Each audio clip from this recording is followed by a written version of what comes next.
If you've ever wondered whether it's possible to build a business your way without chasing trends, burning out, or living on the content hamster wheel, today's conversation is for you. Hi, friends. Teresa Oshman here. Thanks for hanging out with us today. My guest today is Carol Tice, an online business. Hi, Carol, an online business pioneer who quietly built one of the most successful paid communities on the internet. Carol founded the Freelance Writers Den back in 2011, grew it to over 1,500 paying members, generated nearly $6 million over the life of the business, replaced her husband's income, supported a family of five, and then sold the business in 2021 for life-changing money. Today, Carol is traveling full-time in an RV with her husband while helping coaches, consultants, and experts build reliable, sustainable income through paid communities via her newest platform, Community Growth Academy. We're going to talk about what it really takes to build a community, the trust yourself, do business your way, and keep building even when the road gets a little bit bumpy, which it tends to do. Carol, I'm so grateful to have you here. Welcome to Hanging Out for a Living. Hey, thanks. When I think of hanging out for a living, I think that's what I do in paid community. That is what you do all day long. You're talking to Ex- your people, and yeah, yeah. Absolutely. Absolutely. So take us back to the beginning for a moment. Before the Freelance Writers Den became this wildly successful community, you were struggling to earn as a writing coach and blogger. So what shift, mindset, strategy, or moment set you on the path toward building a paid community instead of chasing traditional models? A couple of things. One is that so I did build the community through blogging. Okay. I wasn't originally on a serious content hamster wheel. We were posting 5 times a week when I first started. But gradually, we're able to ease that Okay. off. But I built an audience that was interested in my topic from the blog, and then I wanted to be a killer blogger, so I joined a community for bloggers. Mhm. And as soon as I got in it, it was run by a couple of people I consider mentors and really love. And as soon as I got in, I loved it so much. I was just like, this is incredible. I'm learning so much. It's so powerful to be able to talk to other people who are trying to build their blogs, just like me. And there's nothing like this for freelance writers, and there should be. And so part of the other side of it is just that, I'd been hearing the mantra, you need a $10,000 offer, or you need to sell high ticket and get big clients. And I knew, first of all, I don't know, I come from kind of a lower middle class background, and the idea of asking people for $10,000 was not really comfortable to me. Sure. I just felt I like, can understand that. Yeah. really? And also that model is like, what are you going to get? 15, 20, 30 clients in a year? So part of it was that my mission was to influence my whole industry of Sure. freelance writing. Right when I was starting the blog back in 2008, as sort of content mills were kind of just really starting to get cranking, and writers were getting the idea that $5 for 1,000 word article was an appropriate level of pay. And I was like, this must be stopped. you know, at the, I need to tell the world, not to sign up for these content mills and to understand their value. And so I was looking for really broad impact, Okay. not to help 12 people this year. That would not change the world for freelance writers. And so I saw how you could use the power of very low price to drive mass adoption and get a bunch of hundreds and hundreds of people together. And that might have a chance of influencing the direction of our profession Right. more than talking to 15 people this year. So it both, I had experienced it and saw how powerful it was, and I wanted to make a broad impact. And I had done some one-on-one coaching. I had done some small group coaching, saw that that was better and got better results when they had each other to talk to. And I could see that this was sort of the next level Sure. Absolutely. of of making it, I gather there are a lot of coaches that don't care if their people succeed. They just kind of pick up their checks. But I actually wanted my people to make more money. I wanted lots of wins. I wanted to hear I got a better client. I negotiated a Sure. raise. I Hmm. wanted wins, wins, wins. And I just found that having the people together to Right. share that journey radically improved their success rates.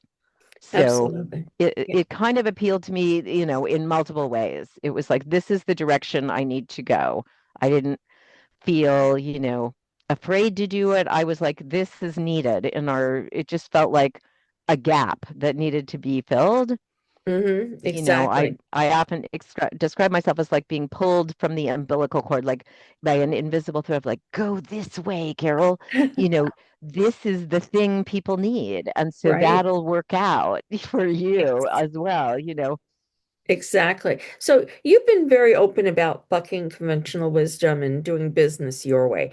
What were some of the biggest moments where you had to trust your own instincts? You kind of shared a little bit here, even when experts, trends, or even the internet told you otherwise. Well, besides the ones I've already said, Yeah. I don't know.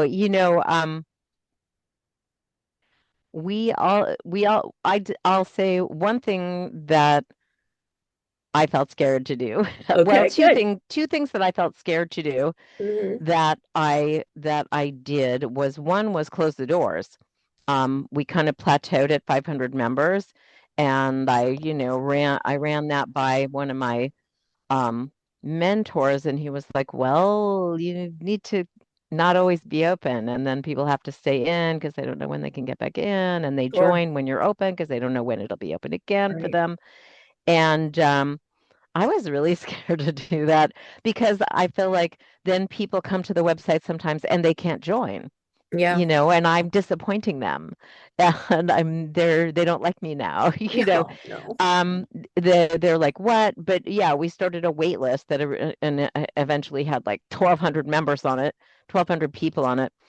And we started zeroing it. We started saying, okay, you're on the wait list. You didn't join unless you tell me, we're going to kick you off. Uh, We would like zero it again after each campaign absolutely. because it just got too unwieldy to manage. Right. Um, so that was one. And the other was, we used to make all our courses that we presented like about every other month or third month, we'd be presenting a new course, and they used to be free for members. Okay. And when we got stuck at 1,000 members, and I was looking at how to go to 1,500 because I had figured out that was the math for selling it, I'd need to drive it up another 50%. Um, she said, you need to charge the members something for classes. And that felt a little uncomfortable to me, but we came up with like, it's $100 just because we need to know how many people are going to show up, how many admins we need on this, and the Sure. money makes you commit. That was Sure. sort of our angle. Right. And, they got a big discount, but and she was like, you're leaving a lot of money on the table without this. And she was totally right. Yeah. So Absolutely. You've got to have skin in the game. exactly. Yeah. Right. And people bought it. I thought people would be like, what? My membership means everything is all included. But we didn't really get a lot of pushback to that. People kind of got it. And it was just to take it live with live input from the presenter the one time it was being done live. If you wanted to go watch all the recordings later, that's part of your membership. Right. But yeah, that still felt sort of, uh, Yeah. I don't know. I, I know I can relate to that feeling very well on many other levels. So n now you've spent over a decade building, growing, and selling paid communities. And today you're teaching others how to do it through Community Growth Academy. For someone listening or watching who's a coach, consultant, or expert in thinking, is a paid community really viable for me? What do they most misunderstand about this model? I think that people think having a community will be more work it will add to their workload, Okay.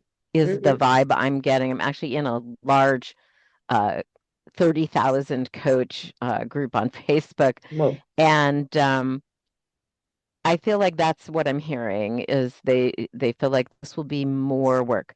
But I'm like, how much work are you doing marketing to find clients? Because once you have a community, you don't yeah, have to do that anymore true. because now you have hundreds of people hanging around with you all the time and getting to know you and getting in a very high trust situation with you.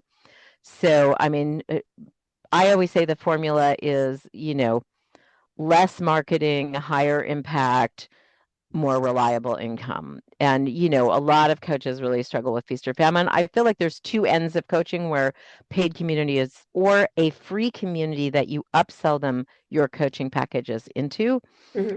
One of those models is an answer because either you're burned out and at a very mature stage of your coaching career and you think, you're at the point where you need to stop selling hours. You're Right. like, I know a lot and I want to figure out ways to impact more people and be able to take a vacation without losing income. And you're at that point where you Absolutely. start to see where that the business is kind of at a dead end. You've hit the wall of how many one-to-one hours you can sell, Right. and you're like, how do I grow this more? The answer is community. Community. Absolutely. Yeah, now you can take all of those basic things you find yourself saying in the first 20 minutes of every coaching session, and you make that into a course, and then all of your coaching sessions become more efficient and productive. And Hmm. so it's a way to productize your knowledge and turn it into a saleable asset, something almost no coaches are doing. That kind of makes me cry. That you go on their coaching site and it's called yourname.com and you don't have a saleable asset and you should because one day you will want to work less and working Absolutely. till you drop is not actually a thing. Right. People, I hear that a lot from people. Oh, I'm never retiring because I'm I'm gonna poor. work till I Y- drop. Yeah. Yeah, that doesn't really No. work. As someone who got a recent fibromyalgia diagnosis, you're not going to be going like you were in your 40s, when you're in your 60s, when you're in your 70s. Your Yeah. energy level and it just interest is it's not going to be the same. It's going to be a Right. different situation and you need to work more efficiently.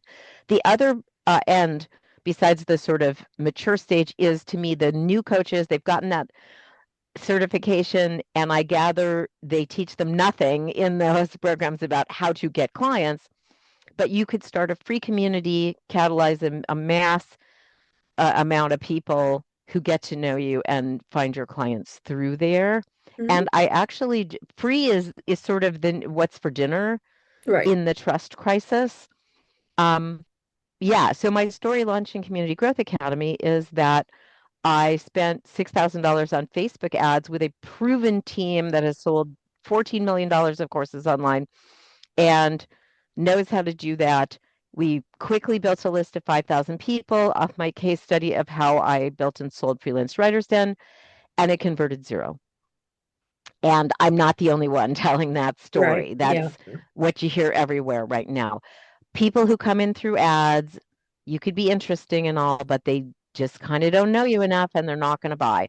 Right. And meanwhile, around me on Skool, the platform Community Growth Academy is on, I was seeing people make $2 million a year off their free community. Because the way Skool is set up, you can have free memberships. You go into the classroom and Uh, everything is like 300 for this and 27 for that, and or they have coaching packages they're upselling. And I had been a hater of free. I had been taught free is bad. Don't do free ebooks, make it $1.99, make them open their right. wallets. These people are tire kickers. They're not going to be good people for you. It's a waste of your time. But things have changed. Yes. And so I opened up a free level and like my membership tripled basically immediately. And now I have like kind of the size group I wanted to work with. Okay. And it's great, because part of what you're doing as a coach or as a community builder is you're feeling out what people need from you. Right. And you need to catalyze a chunk of people to talk to you to find out what they need from you. You got to get those people, in the door that are interested in your topic.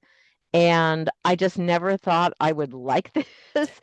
This is another what, and I'm not so young anymore. And I want to say what's winning in business is keeping an open mind Right. because yeah, doing business in 1995 is not doing business in 2010 is not doing business in 2025. So, the era you came up in, there were these kind of conventional wisdom Yep. ideas, but yeah, I could only watch other people make 2 million off their free communities for so long before I went, maybe there's something to this free thing. Maybe there Maybe I is. should give it a whirl. Yeah. And I presented it as an experiment. I said, I'm going to try this. I don't know how long I'm going to have it up. So if you want We'll the free thing, see. hop in. Yeah. But it's turned out to be working really well. I have only gotten a couple of like BS spammer people, Okay. and most of them Yeah. are seriously looking to do business online and they're pretty good prospects. I don't know. I Absolutely. would not have imagined that this would have worked out as well as I thought. That's wonderful. And so that takes us to our last question. Today, you're traveling full time in an RV, teaching others how to build communities that create both income and impact without constant marketing hustle. When you zoom out and look at your journey now, what does Hmm. success actually mean to you? And how has that definition evolved over time? Yeah, well, it's evolved a lot because, yeah, I was about mass adoption. Partly part of the mission of the first business was mass adoption and to impact my whole industry. And now that I'm trying, I've kind of flunked retirement, obviously, though I am at actually this lake, this background. I am enjoying life and able to travel, have Starlink will travel, but um, I I'm not thinking about this new community as one I want to massively scale necessarily. I'm thinking that my ideal for it is 100 paying members, and that's like 120K income. Hmm. The thing that's the other thing that's different now, starting this community 15 years later, of the other one is that the barrier to entry, the cost level of operating a community has gone from I was paying 10,000 a month at least for back end, Hmm. hand built WordPress site, million Sure. plugins that had to be updated, horror show. And now I pay Skool $97 for all of that. So the barrier to entry for paid community has really flattened out, and Skool has a $9 level a month that There you you go. can. It's like what you can start there and upgrade to 97 if it takes off and you have the money. Yeah. Like if Wow. you think this would benefit you, you should come learn how to do it. Exactly. And yeah, I mean, what I've learned is that community is complex. Figuring out who are you going to target, what's your launch going to look like, how are you going to build an audience for it. There's a lot to it, and I feel like I'd rather work more closely with 100 members paying 97 You're right. than make it like really low and try to help thousands of people at once do it. Um, I don't know. I just feel like my bandwidth is different. My goals are different. I've already Of had course. an exit. I'm not looking to become a millionaire from this business. Right. Already been there, done that. So this is, this one is more part, I don't know, crazy science experiment, part part give back Sure. to just the type of business model that gave me everything. Absolutely. And I don't know. I mean, maybe at some point I'll feel like I can scale it more, but for now I feel like I want to just work really closely with a lot of a kind of limited number of people, Sure. that's enough. And the idea of building a business around it is enough to earn six figures, that's obviously new, and to like not need a big staff. I had a staff of 10 at Hmm. my other community and to be able to just kind of do it in a more low-key Sure. kind of way. Absolutely. That's just what feels good to me right now. So Great. that's kind of how I'm rolling. Excellent. So, Carol, I want to thank you for sharing not just the wins, but the real journey behind them today. If you're watching or listening and this sparks something for you, maybe you've been feeling called to build community, to simplify your business, or to create more sustainable income, I highly encourage you to continue the conversation with Carol. You'll find all of Carol's links and contact information in the description of this video, including Community Growth Academy. And if you've enjoyed this conversation, please be sure to like, subscribe, and share this episode. It helps more people discover these meaningful, real conversations about building a life and business on your terms. Carol, thank you again. And everyone else, thanks again for hanging out with us. And until next time, bye for now. Bye.